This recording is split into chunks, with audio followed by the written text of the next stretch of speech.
Olá, graça e paz, sejam bem-vindos ao projeto de leitura bíblica 2026. Estamos no dia 22 dessa leitura e hoje nós iremos ler Gênesis capítulo 48, 49 e 50. Iremos fechar a leitura do livro de Gênesis. Olha como passou rápido. Em 22 dias de leitura já estamos concluindo o primeiro livro. Iremos ler também Mateus capítulo 14, do versículo 22 ao versículo 36. E por fim, iremos ler o Salmo 18, do verso 16 ao verso 30. Então, que Deus te abençoe e seja bem-vindo a essa leitura. Oremos. Pai, em nome de Jesus, colocamos diante de Ti essa leitura bíblica. Te pedimos que o Teu Espírito Santo venha conduzir cada momento da leitura da Tua Palavra. Que a Tua Palavra fale aos nossos corações, gerando vida, gerando transformação, em nome de Jesus. Amém. Gênesis capítulo 48, ele vai relatar para nós a bênção, de Jacó sobre os seus filhos, principalmente os filhos de José. Então, o Gênesis 48, ele inicia aqui no verso 3, Jacó, ele falando para José a respeito de sua trajetória, a respeito das promessas que Deus teve para com ele. Diz assim: então disse Jacó a José: o Deus Todo-Poderoso apareceu-me em luz na terra de Canaã, e ali me abençoou, dizendo: eu o farei prolífero e o multiplicarei. Farei de você uma comunidade de povos e darei essa terra por propriedade perpétua aos seus descendentes. Agora, pois, os seus 2 filhos que lhe nasceram no Egito, antes da minha vinda para cá, serão reconhecidos como meus. Efraim e Manassés serão meus, como são meus Rúben e Simeão. Então, Jacó, ele teve essa conversa com José, e ele então comunica a José que Efraim e Manassés seriam seus filhos, como de direito, como herdeiros, assim como eram os seus filhos legítimos, uma vez que Efraim e Manassés eram netos de Jacó. Então, ele toma essa decisão e ele vai aqui narrar depois por que houve essa decisão. E no versículo 14 nós vemos a bênção propriamente dita, Nós vemos aqui a imposição de mãos, que é uma prática, ali do Antigo Testamento. Começou no Antigo Testamento e uma prática inclusive do Novo Testamento, e até hoje nós cristãos temos o hábito de abençoar as pessoas, na intercessão, na oração, impondo as mãos. Então, Israel, que é Jacó, ele estende a sua mão direita e pôs sobre a cabeça de Efraim, embora este fosse o mais novo, e cruzando os braços, pôs a mão esquerda sobre a cabeça de Manassés, embora Manassés fosse o filho mais velho. Versículo 15. E abençoou a José, dizendo: que o Deus a quem serviram meus pais Abraão e Isaque, o Deus que tem sido o meu pastor em toda a minha vida até o dia de hoje, o anjo que me redimiu de todo mal, abençoe estes meninos, sejam eles chamados pelo meu nome e pelos nomes de meus pais, Abraão e Isaque, e cresçam muito na terra. Então, de primeiro momento, José estranhou, aquela prática. Ele tentou até corrigir seu pai, achando que seu pai estava enganado, porque o normal era que a mão direita, fosse colocada sobre o primogênito, ou seja, sobre Manassés, e a mão esquerda sobre Efraim. Mas Israel, ele fez isso propositalmente, e ele corrige José: eu sei eu não estou enganado. Manassés será uma grande nação, mas Efraim será ainda maior, né? Houve uma inversão ali naquela bênção. O versículo 20 e 21 diz: Assim Jacó os abençoou naquele dia, dizendo: O povo de Israel usará os seus nomes para abençoar uns aos outros. Que Deus faça a você como fez a Efraim e a Manassés, e colocou Efraim à frente de Manassés. A seguir, Israel disse a José: Estou para morrer, mas Deus estará com vocês e os levará de volta à terra de seus antepassados.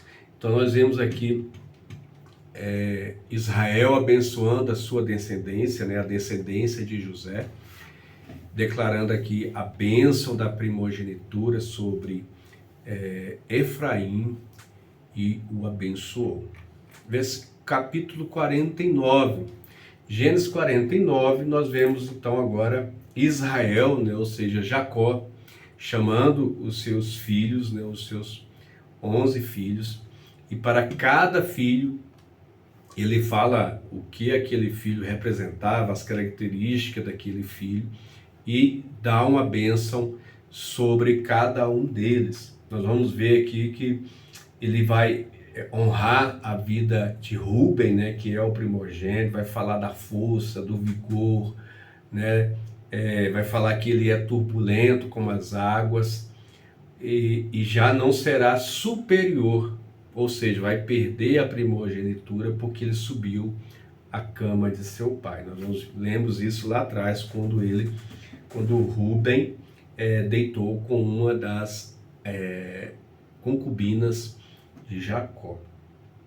Simeão e Levi, também ele vai falar das suas espadas de violência, né, aquele fato que ele matou aqueles homens, né, que havia desonrado a sua irmã, e eles haviam feito um tratado, uma aliança, e durante o momento que eles estavam de resguardo, porque eles haviam circuncidado, Simeão e Levi foram lá e mataram aqueles homens. Então, por causa disso também, eles não foram abençoados, né? Jacó, ele trouxe essa palavra dura para eles. E no versículo 8, um texto muito importante, ele vai falar de Judá. Ele diz aqui no versículo 8 do capítulo 49, Judá, seus irmãos o louvarão, sua mão estará sobre o pescoço dos seus inimigos. Os filhos de seu pai se curvarão diante de você. Judá é um leão novo, você vem subindo, filho meu, depois de matar a presa. Como um leão, ele se assenta e deita-se como uma leoa. Quem tem coragem de acordá-lo? Versículo 10. O cetro não se apartará de Judá, nem o bastão de comando de seus descendentes, até que venha aquele a quem ele pertence, e a ele as nações obedecerão. E ele dá sequência aqui falando sobre os demais filhos. Mas eu quero frisar aqui nesse versículo 8, né, e no versículo 9 principalmente, acerca do cetro que não se afastará de Judá. Então Judá, ele emerge como portador da promessa messiânica. É a primeira indicação clara na Escritura acerca do Messias, e dizendo que o Messias viria da descendência, ou seja, da tribo de Judá. E essa promessa, ela atravessou séculos até que encontrou-se com Davi, porque Davi é descendente da tribo de Judá. E essa promessa culminou em Jesus, porque Jesus também, a Bíblia diz lá em Apocalipse capítulo 5, versículo 5, que ele é o leão da tribo de Judá. Então nós vamos ver aqui no capítulo 49, Jacó abençoando a sua descendência, e para cada filho ele traz uma palavra, né? Uma palavra de correção, uma palavra de bênção, uma palavra de responsabilidade, E ele então fala aqui de Judá, que da descendência de Judá nasceria Jesus. E no versículo 22, ele fala: José é uma árvore frutífera à beira de uma fonte, cujos galhos passam por cima do muro. Versículo 23, ele vai dizer: com rancor, arqueiros o atacaram, atirando-lhe flechas com hostilidade. Mas o seu arco permaneceu firme, os seus braços fortes, ágeis para atirar, pela mão do poderoso de Jacó, pelo nome do pastor, a rocha de Israel. E então Jacó ele vai abençoar todos aqui os seus filhos, né? Vai declarar uma palavra a todos os seus filhos, né? Versículo 28 fala: são esses os que formaram as 12 tribos de Israel, e foi isso que seu pai lhes disse, ao abençoá-los, dando a cada um a bênção que lhe pertencia. Então nós percebemos aqui a soberania divina, né, da distribuição de cada tribo, né, de acordo com a bênção proferida por Jacó. E nós vamos acompanhar nessa leitura o decorrer, né, as consequências de cada uma dessas tribos que vão formar ali a nação de Israel.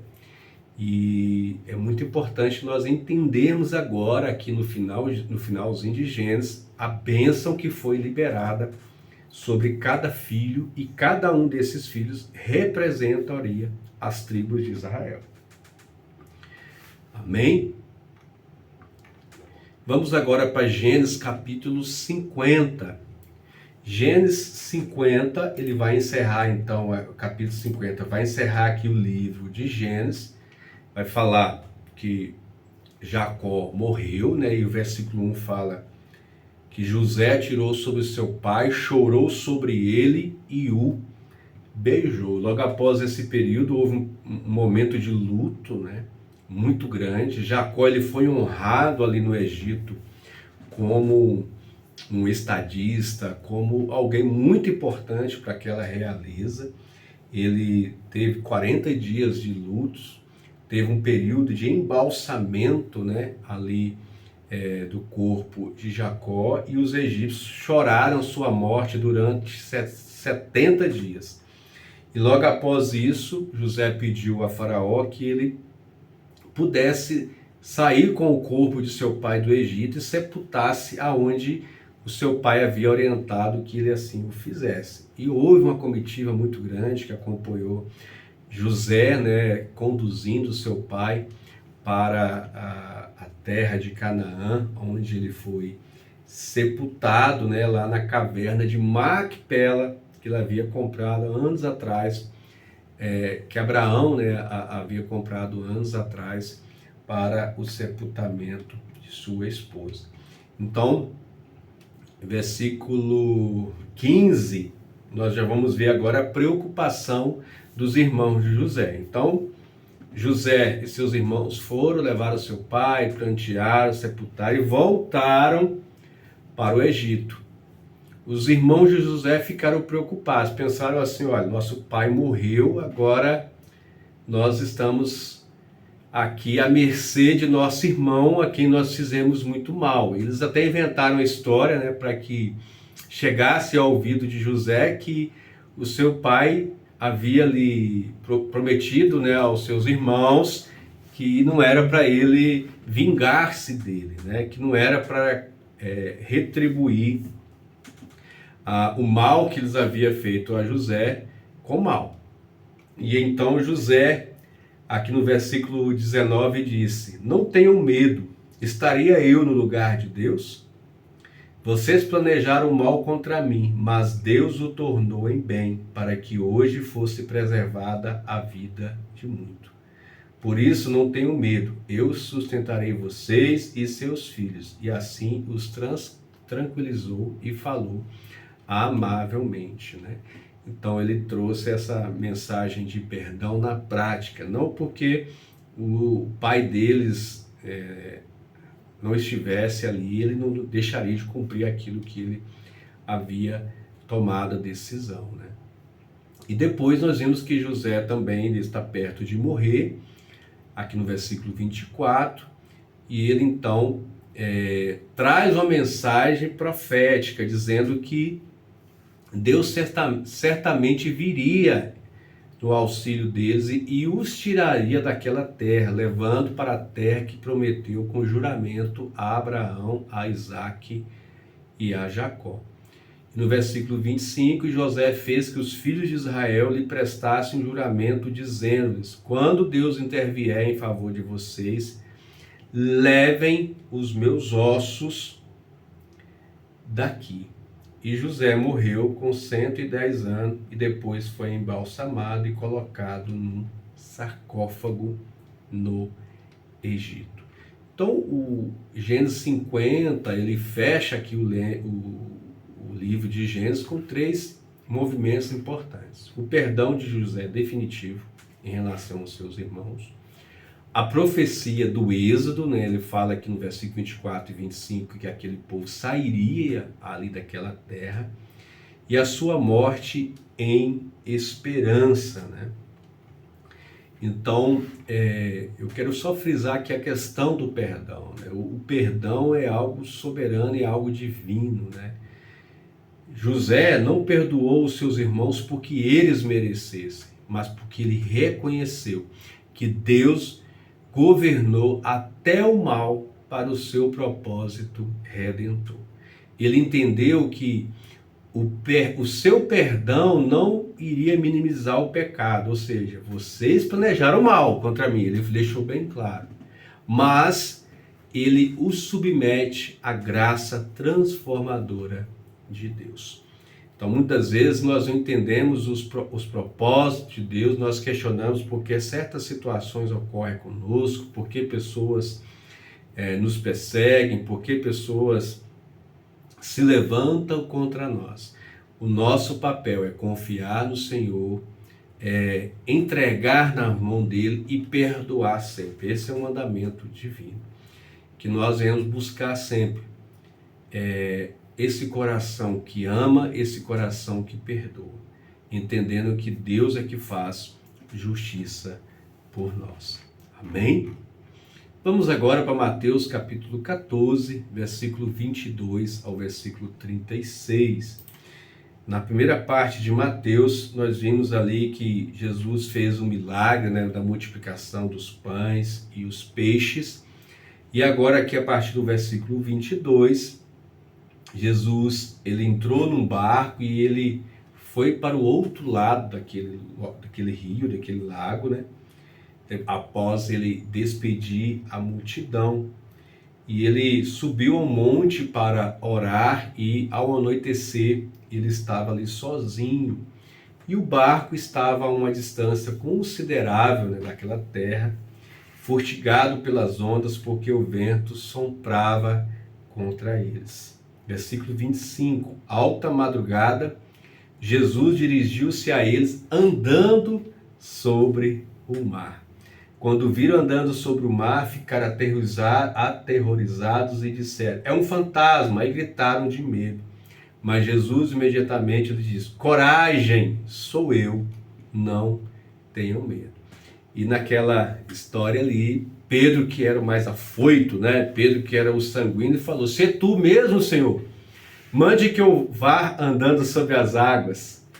E Jesus então fala: venha. E Pedro então saiu do barco, começou a andar sobre as águas e foi na direção de Jesus. Mas quando ele reparou, acho muito interessante essa palavra, reparou. Quando ele reparou no mar, nas ondas, no barulho da água, ele teve medo, ele começou a afundar e ele então grita: Senhor, salva-me!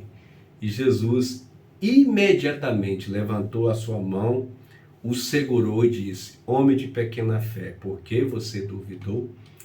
Que texto muito interessante, né? Primeiro nós vimos Jesus ficou um pouco solitário para orar ali no monte. Há muitos momentos que nós temos que ter esse momento de solitude, separar um tempo sozinhos no nosso canto, em nosso espaço, para orarmos a Deus para apresentar a nossa vida, né? Abrir o nosso coração diante do Senhor. Logo após Jesus, então, ele começa... Jesus era demais, né, queridos? Jesus, do nada, ele começou a andar sobre a água. Ele nem pensou muito, né? Ele estava no monte, o barco estava a uma certa distância de onde ele estava. Ele falou assim, não vou chamar os discípulos para me virem buscar, se eu posso andar sobre as águas. E ele foi andando ali sobre as águas e houve aquele temor dos discípulos. Imagina uma pessoa andando sobre a água de noite. E então eles ficaram aterrorizados, né, pensando que era um fantasma. E Jesus falou, coragem, sou eu, não tenham medo, né? Então, a palavra do Senhor para mim e para você hoje é coragem. Não tenha medo.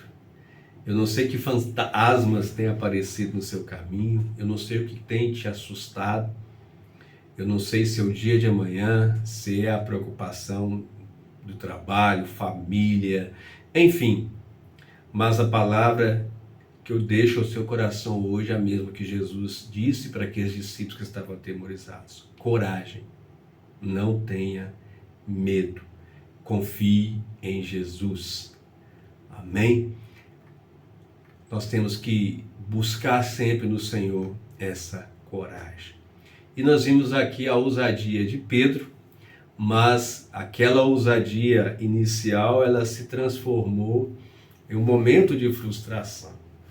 Muitos criticam, né, Pedro por essa passagem, dizendo, olha, Pedro foi muito afoito, foi lá e começou a andar sobre as águas e teve medo e afundou. Mas Pedro foi o único ser humano na história que conseguiu andar sobre as águas. Aqui não fala por quanto tempo. Fala que ele começou a andar sobre as águas e quando ele olhou para a esquerda, olhou para a direita e viu o barulho das ondas, a agitação do mar, ele teve medo e afundou. Mas ele foi. Que nós sejamos ousados como Pedro. Às vezes a situação está na nossa frente e nós ficamos paralisados. Sigamos em frente. Se Jesus está nos chamando para um projeto, se Jesus está te chamando para um projeto, para um propósito, não tenha medo, comece a andar. E se no meio da caminhada você cair por várias razões, se você começar a afundar, clame por Jesus. Assim como Pedro clamou, Jesus estendeu a sua mão e o segurou pela sua mão. Então, tenha fé, avance, não deixe a tempestade, não deixe o barulho das águas te assustarem. Avance e siga adiante. Amém? Salmo 18, do verso 16 ao verso 30. Das alturas estendeu a mão e me segurou, tirou-me das águas profundas. Livrou-me do meu inimigo poderoso, dos meus adversários, fortes demais para mim. Verso 19. Ele me deu total libertação, livrou-me porque me quer bem. Verso 30. Este é o Deus cujo caminho é perfeito. A palavra do Senhor é comprovadamente genuína. Ele é um escudo para todos os que nele se refugiam. Então o Salmo 18 é um salmo de vitória. É um salmo de vitória onde Davi estava celebrando a vitória após ele ter se livrado de Saul, de todos os seus inimigos. A gente vai ver isso ali em 2 Samuel capítulo 22. E ele começa falando da mão estendida, né, como um gesto de salvação divina. Ele vai falar aqui que a graça precede a recompensa e vai falar também que a humildade é uma postura daquele que tem o coração salvo. E o verso 30 ele vai dizer, este é o Deus cujo caminho é perfeito. A palavra do Senhor é comprovadamente genuína. Ele é um escudo para todos os que nele se refugiam. Então, finalizando essa leitura de hoje, esses textos que nós lemos, nós vamos ver Jacó com as mãos cruzadas abençoando os filhos de José e profetizando que o cetro permaneceria com Judá até vir a quem pertence. José morre no Egito, mas recusando ser sepultado ali, exigindo que os seus ossos fossem levados à terra prometida. Davi celebrando a Deus que o agarra das muitas almas. E Pedro afundando nas águas da Galileia até sentir a mão imediata de Jesus segurando. Que este texto de hoje, que essa leitura, você possa meditar o quanto Deus cuida dos seus. Assim como Deus abençoou aquela geração de Abraão, a geração de Isaac, e especificamente no texto que lemos de Jacó e a geração de José, é o mesmo Deus que está abençoando a minha e a sua geração. A nossa família é projeto de Deus. Então, não se preocupe com as águas que venham balançar o seu barco ou as águas que venham ao seu encontro. Coloque a sua descendência, a sua família na presença do Senhor. A boa mão do Senhor vai segurar você e vai te direcionar ao cetro de justiça. Vai te direcionar ao leão da tribo de Judá. Essa é a palavra de hoje. Medite nesse texto, faça a sua oração, apresente os seus alvos de oração a Deus. Eu tenho certeza que essa semana que se inicia hoje, a última semana do mês de fevereiro, será uma semana de bênçãos e vitória sobre as nossas vidas. Não esqueça de curtir, comentar e compartilhar essa mensagem. E se você ainda não é inscrito nesse canal, inscreva-se. Marque o sininho para que o YouTube notifique você sobre todos os vídeos que nós postamos aqui nesse canal. Que Deus te abençoe em nome de Jesus. Um forte abraço.